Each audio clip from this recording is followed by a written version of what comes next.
I didn't find out my relationship was ending through a quiet conversation or a fight behind closed doors. I found out because my boyfriend was live on Instagram, announcing to 12,000 people that he was about to kick me out of his apartment. I was in a budget meeting at work when my phone started vibrating nonstop.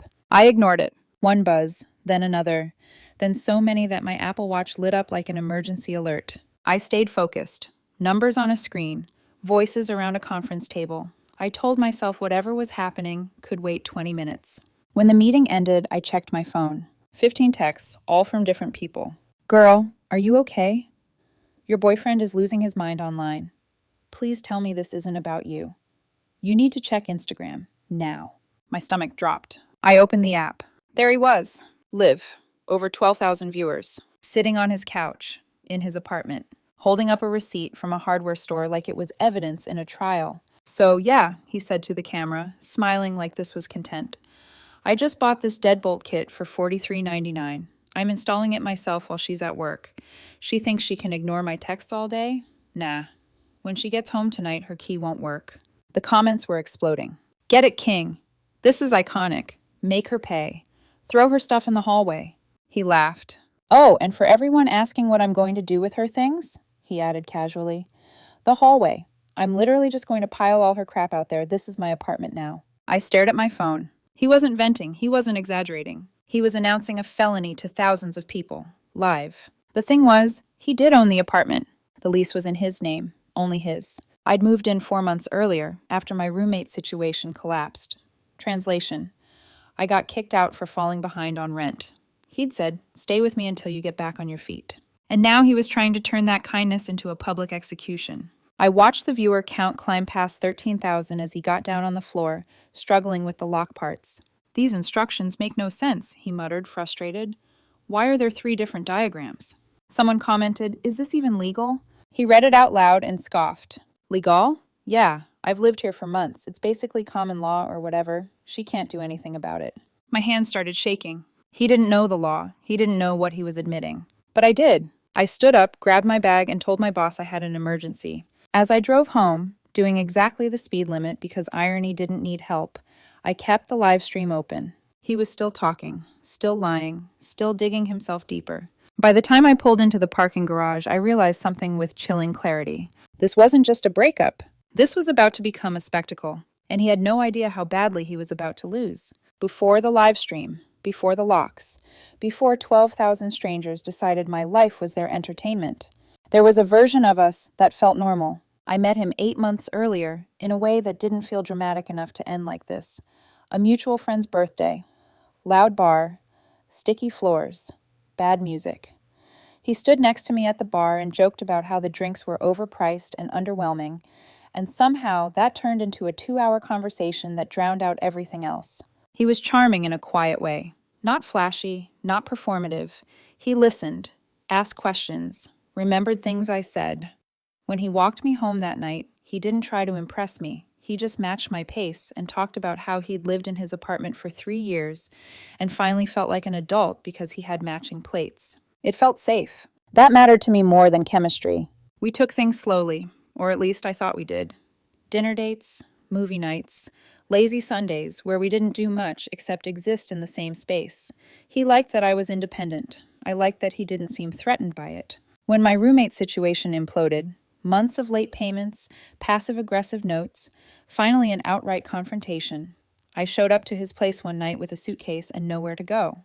I'll crash on your couch, I said quickly. Just a few nights. He didn't hesitate. Stay as long as you need, he said. You're not a guest. That sentence should have felt comforting. It did at first. I moved in gradually. A toothbrush, clothes, a second charger. I made myself small, careful not to take up too much space. I transferred him money for groceries, utilities. I paid my share of expenses the way couples do when they're trying to be fair without making things transactional. I never asked to be on the lease. He never offered. And at the time, it didn't feel like a power imbalance. It felt like trust. Looking back, that's where things tilted. Once I lived there full-time, his tone shifted. Subtle at first. Little jokes about how it was his place, how he liked things done his way, how lucky I was that he let me stay without charging rent. I brushed it off. Everyone has quirks. Then there was Instagram. He'd always been active online, but living together turned our relationship into content. Stories of us cooking, captions about supporting your girl. He liked the validation, the comments, the sense that people were watching. When we argued, he didn't go quiet. He went public. Not explicitly about me, but close enough. Cryptic captions, passive-aggressive memes, quotes about being unappreciated, people sliding into his DMs telling him he deserved better. I told him it made me uncomfortable. He laughed it off. It's just social media. Don't take it so seriously. But he did. Every disagreement became leverage. Every silence became a performance. If I didn't respond to a text fast enough, he'd send something like, "Guess I know where I stand." The day of the live stream, I hadn't ignored him. I was in meetings. I'd told him that. He didn't care. What he cared about was control, about showing me and everyone else that he had it, that the apartment was his, that the audience was his, that I was replaceable. And somewhere between me unpacking my suitcase and him buying a deadbolt for views, he stopped seeing me as his partner and started seeing me as a storyline. The first crack did not come with shouting or threats. It came wrapped in humor. "You know," he said one night, scrolling through his phone while I folded laundry on the bed, "people online keep asking why I let you live here rent-free." I looked up. "I don't live here rent-free. I Venmo you every month." "Yeah, but not rent," he replied, smirking. "Just expenses." The way he emphasized the word made my stomach tighten. At first, it stayed like that, little comments disguised as jokes, little reminders slipped into casual conversation. My apartment, my lease, my rules. If I rearranged something in the kitchen, he'd move it back. If I left shoes by the door, he'd sigh loudly and say, "I like things tidy." When friends came over, he'd introduce me as basically living here. Not my girlfriend who lives with me, not my partner. Basically. The power dynamic sharpened when I started pulling away emotionally. Not dramatically, just less available. I stopped responding instantly to texts during work hours, stopped laughing off comments that felt pointed, started setting boundaries he wasn't used to. That's when Instagram became his weapon. He'd post stories that felt aimed at me without naming me. Crazy how people take kindness for weakness. Men really do everything and still get ignored. People responded exactly how he wanted. "King, you deserve better. Stop letting her walk all over you." "She sounds ungrateful." I told him it bothered me. "Why?" he asked. "If it doesn't apply, don't internalize it." But it did apply, and he knew it. The night before the live stream, we argued quietly. No yelling, just tension so thick it felt like pressure in my chest. "I don't feel secure here," I told him. "I never know if you're serious or joking when you say it's your place." He crossed his arms. "It is my place." "I know," I said. "That's not the point." He rolled his eyes. "You're being dramatic." The next morning, I left early for work, kissed his cheek, told him I'd text later. By noon, my phone was lighting up. "Where are you? Why aren't you answering?" "So you're just ignoring me now?" I replied once. "In meetings. I'll call later." That was all it took. Not a breakup, not a conversation. Just silence long enough for him to decide humiliation was easier than communication. He didn't threaten me privately. He went live. And instead of asking me to leave, he decided to perform it. To turn my housing insecurity into entertainment, to turn control into content, to turn thousands of strangers into witnesses. By the time he picked up that deadbolt kit, this wasn't about me anymore. It was about proving something. And he was about to prove it in front of the internet. By the time I pulled into the parking garage, the live stream had passed 13,000 viewers. I sat in my car for a second longer than necessary, phone propped against the steering wheel, watching my own life unravel in real time. He was on the floor now, surrounded by screws, metal plates, a drill I recognized immediately. The one I had bought him last year. "Okay, so these instructions make zero sense," he muttered to the camera, frustration creeping into his voice. "Like, why are there 3 different diagrams?" The comments flew faster than I could read them. "You got this. Strong, independent man energy. She deserves this." Someone typed, "Bro, is this even legal?" He read it out loud and laughed. "Legal? Yeah, I've lived here for months. It's basically common law or whatever. She can't do anything about it." My chest went cold. He didn't just think he was right. He thought he was untouchable. I texted building security before I even got out of the car. Unit 847. I'm on my way up. My boyfriend is on Instagram Live trying to change my locks and evict me. He's not on the lease. I am. Their response came fast. "We're sending someone immediately." The elevator ride felt endless. Even through the door, I could hear his voice. Still talking, still performing. The drill whined for a second, then stopped. I unlocked the door with my key. The lock still worked. For now. The second I stepped inside, he looked up, eyes lighting with something close to triumph. "Oh, perfect," he said brightly. "Everyone, look who finally decided to show up. Miss too busy for her boyfriend." His phone was propped on the coffee table, camera angled perfectly to catch my reaction. I didn't raise my voice. "Hey," I said calmly, "what are you doing?" He gestured around him like the answer was obvious. "What does it look like? I'm changing the locks." "Our locks?" I asked. "My apartment," he corrected. "My lease, my name." The chat exploded. "Yes, claim your space." She looks guilty. I took a breath, slow, measured. "You're live streaming yourself trying to lock me out of my own home." "You don't own this place," he shot back. "You exist here because I let you." That's when the knock came. Sharp, official. Security. His face changed instantly, panic flashing before anger took over. "You called security on me?" he hissed. "You announced a crime to 14,000 people," I replied. "Yes, I did." I opened the door. 2 officers stood there, one older, tired looking, one younger, clearly trying not to react to the phone still broadcasting behind us. "Ma'am," the older one said evenly, "you reported an attempted illegal eviction?" "Yes," I said, "he's live streaming it." I held up my phone, lease pulled up on the building's resident portal. My name. Only my name. 3 years. The younger officer glanced at his phone, then at my boyfriend's screen. "You're broadcasting this right now?" "Yes," he said proudly. "People need to see how she treats me." "How many viewers?" the officer asked. 14,000, he answered. The officer nodded slowly. "So 14,000 people just watched you admit to attempting an illegal eviction." "That's not illegal," he snapped. "I live here." "Are you on the lease?" the older officer asked. "I don't need to be. We're in a relationship." "That's not how leases work," the officer said calmly. "Do you pay rent to the building?" Silence. "Do you pay rent directly to property management?" the officer repeated. He looked at me, eyes flashing. "We split expenses." "That's not rent," the officer said. "If you're not on the lease and you don't pay the landlord, you're a guest." The chat turned. Uh-oh. This isn't going how he thought. "You're really doing this?" he said to me, voice shaking now. "In front of everyone?" "You made it public," I said, "not me." The older officer glanced at the door. "Did you damage the lock?" I pointed. The casing was scratched, the deadbolt half installed. The door frame splintered where the drill slipped. "That's property damage," the officer said flatly. His face went white. "Ma'am," the officer turned to me, "do you want him removed from the premises?" The comments were chaos now. Half screaming about injustice, half laughing, realizing what they were watching. "Yes," I said, "today, now." He dropped to his knees. "I have nowhere to go," he cried. "You should have thought of that before trying to steal my apartment," I replied. 30 minutes, the officer said. "Pack your belongings." "You're making me pack on camera?" he demanded, voice breaking. "You chose the camera," I said. At 14,962 viewers, the live stream ended, and the real fallout had only just begun. The moment the live stream cut off, the apartment went unnaturally quiet. No comments, no notifications, no digital crowd to perform for. Just the sound of his breathing, ragged, uneven, and the soft hum of the air conditioner like nothing extraordinary had just happened. He stood frozen for a second, phone still in his hand, staring at the black screen as if the audience might come back and save him. Then reality landed. Hard. "You didn't have to do that," he said finally, his voice cracking, not with remorse, but with disbelief. "You embarrassed me." I didn't answer. I watched as he started shoving clothes into garbage bags, hands shaking, movements jerky and careless. He wasn't packing to leave, he was flailing. Every zipper jammed felt like a personal attack. Every folded shirt he crushed felt like proof he was losing control.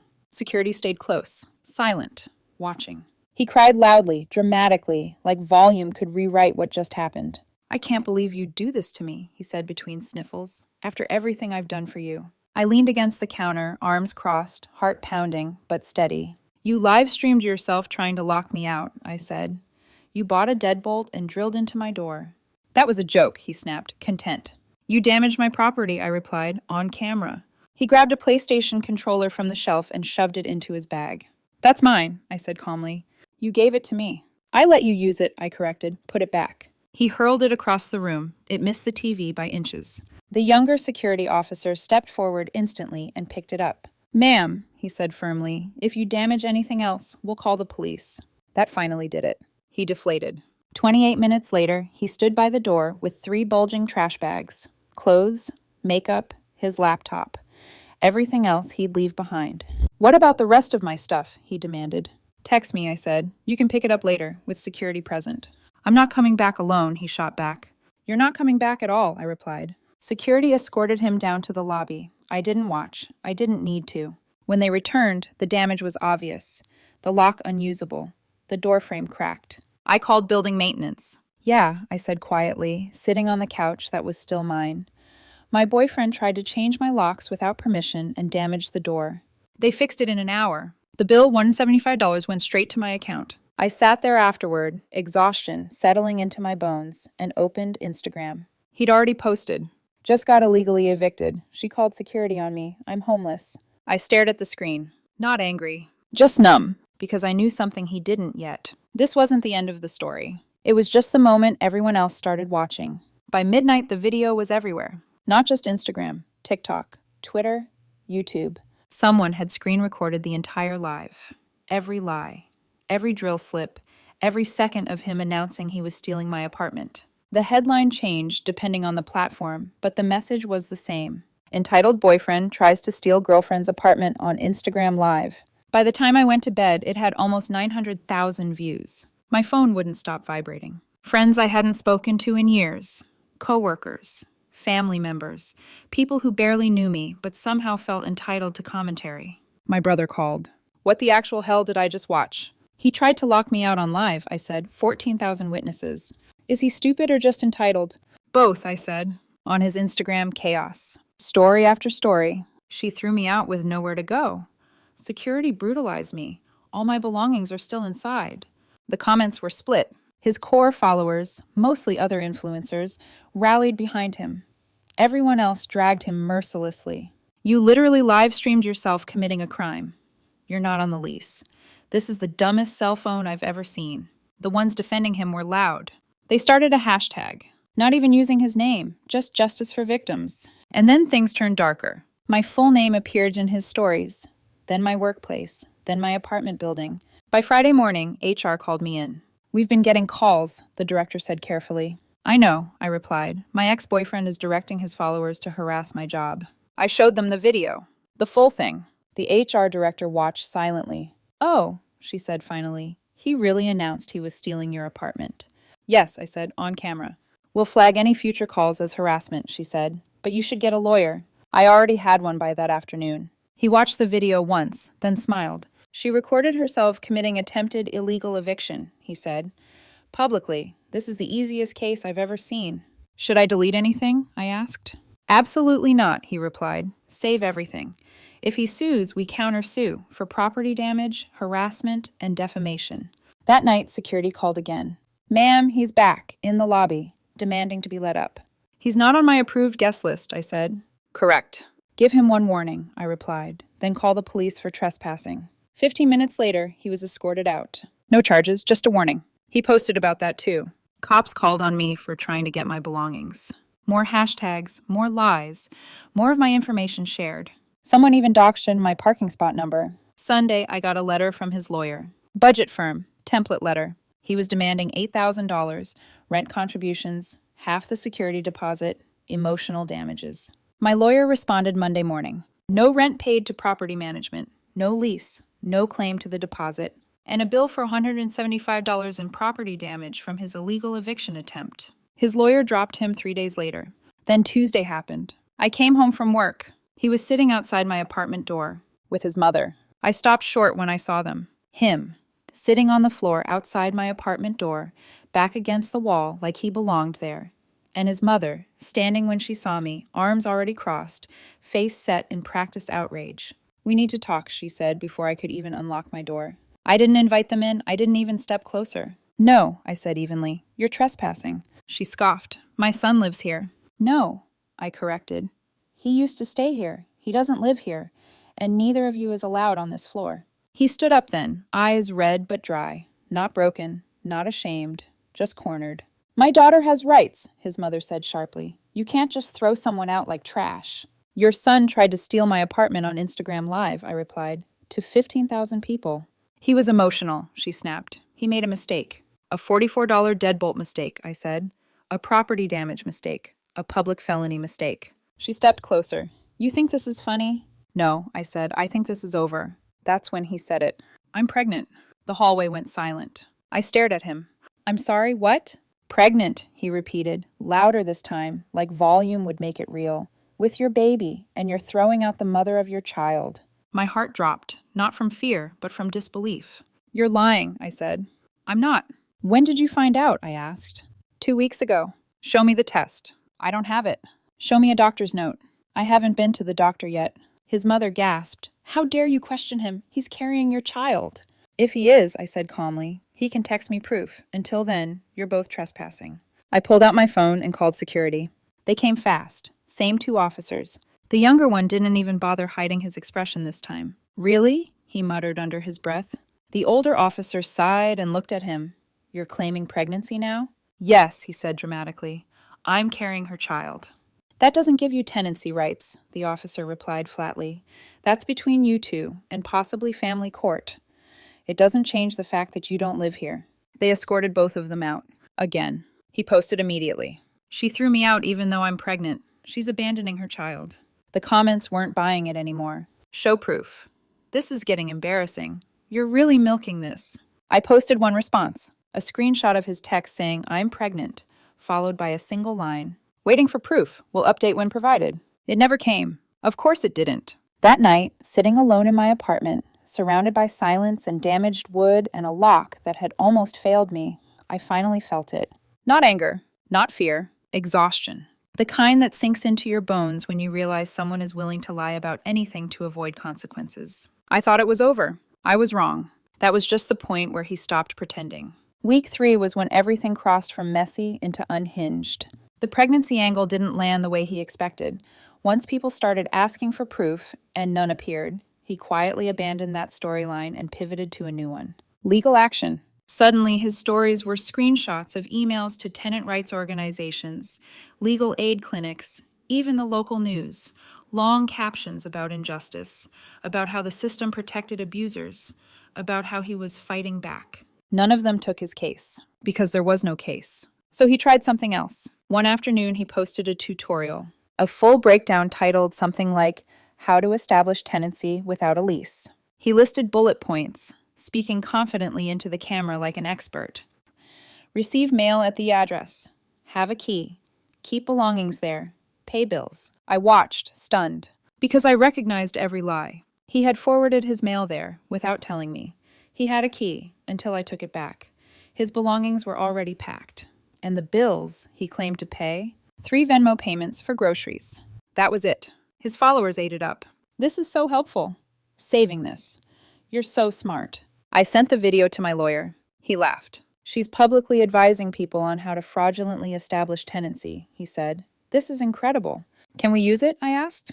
Oh, absolutely. Because here's what he didn't know. The building had already approved my request to remove him from the approved guest list entirely. He wasn't just unwelcome. He was flagged. Banned for attempted illegal eviction. Friday evening, he tried to test his new theory. He showed up at the building with a locksmith. His own locksmith. Security stopped them at the elevator. Ma'am, the guard said, calm but firm, you're banned from this property.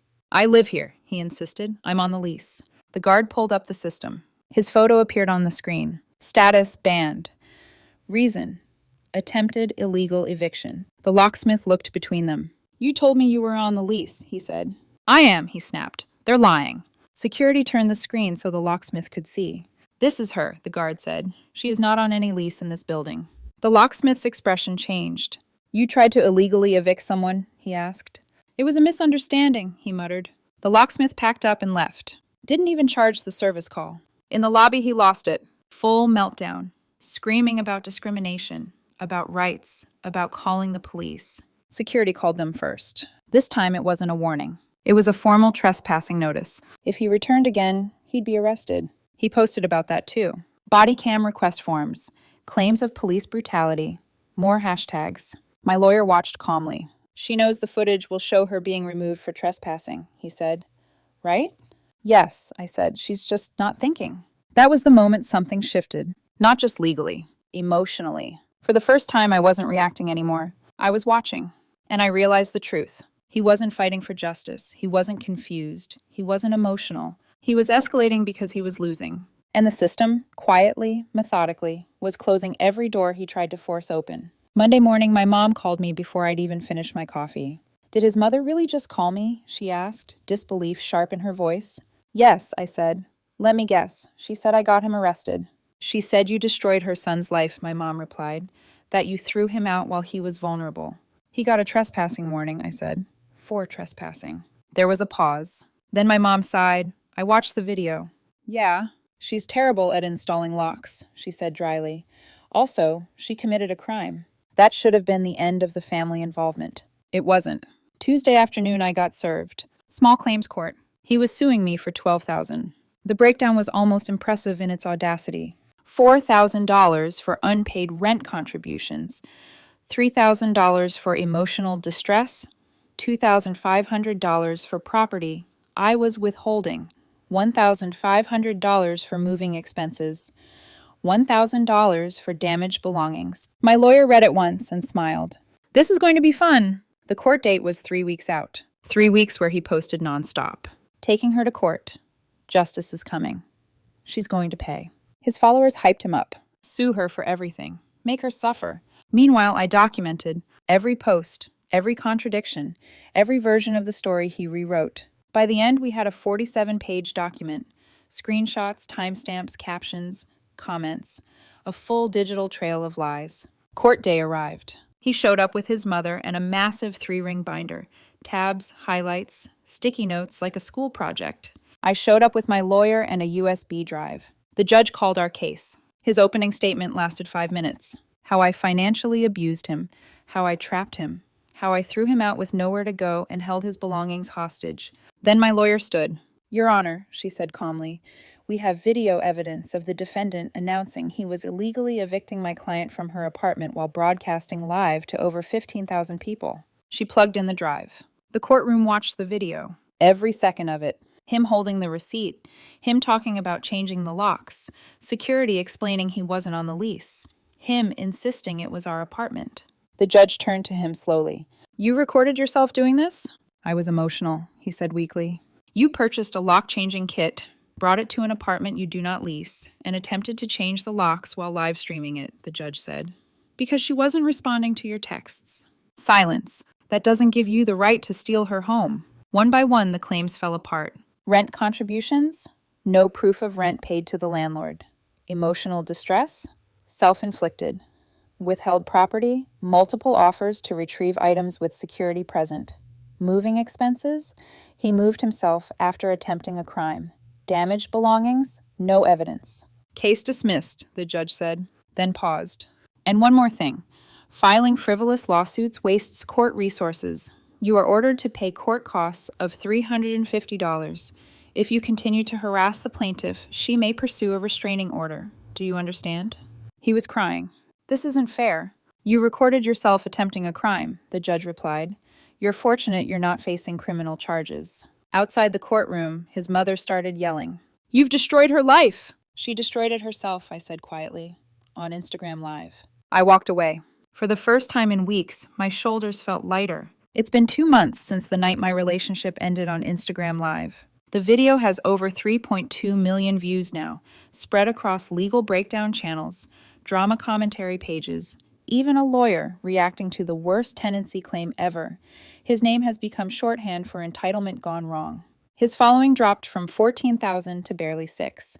The ones who stayed aren't supporters. They're spectators, waiting for the next meltdown. According to the few mutual friends who still talk to him, he moved back in with his parents 2 hours away. He says he's working on himself, which seems to mean retelling the story until he's the victim in every version. Last week, he posted again. Storytime, how my ex stole my home. In this version, he was on the lease. He paid rent. Security was corrupt. The live stream was taken out of context. The comments shut it down fast. "We all saw the video. You can't gaslight the internet. Take the L and move on." My apartment is quiet now. The door frame is fixed. The lock works. Building security knows exactly who to keep out. His photo is permanently flagged in the system. Do not allow entry under any circumstances. I renewed my lease. Not because I had something to prove, but because I refused to let someone who lived here 4 months chase me out of a home I built over 3 years. I upgraded the locks too. Smart ones this time. A doorbell camera. interior cameras, maybe paranoid. But when someone tries to steal your home on live stream, caution feels earned. People ask if I regret humiliating him. No, he humiliated himself. I didn't force him to go live. I didn't put the drill in his hand. I didn't tell him to lie, escalate, or sue me with imaginary math. All I did was document. Every consequence he faced was the direct result of a choice he made, loudly, publicly, and repeatedly. He wanted attention. He got it, just not the kind he expected. Meanwhile, my life is peaceful again. Work is stable. HR shut down the harassment. The $350 court fee he owes me? He never paid it. My lawyer says we could pursue it, but it's not worth the energy. Let him keep his small, imaginary victory. I started dating again. Told the story on a first date once. She laughed and said, "Did you really call it entertainment for his followers?" Yes, I said, that's what he wanted. Some lessons don't come quietly. Some arrive with sirens, screenshots, and a judge's gavel. But this one is simple. Access is not ownership. Attention is not power. And broadcasting your worst impulses doesn't make them justified. It just makes them permanent. My apartment is still mine. My locks work. My life is drama-free. And somewhere out there, a video of a man trying to steal a home on Instagram Live will exist forever. That's his legacy, not mine. If you've been through something similar, thank you for sharing your story in the comments. If this resonated, feel free to like, share, and subscribe.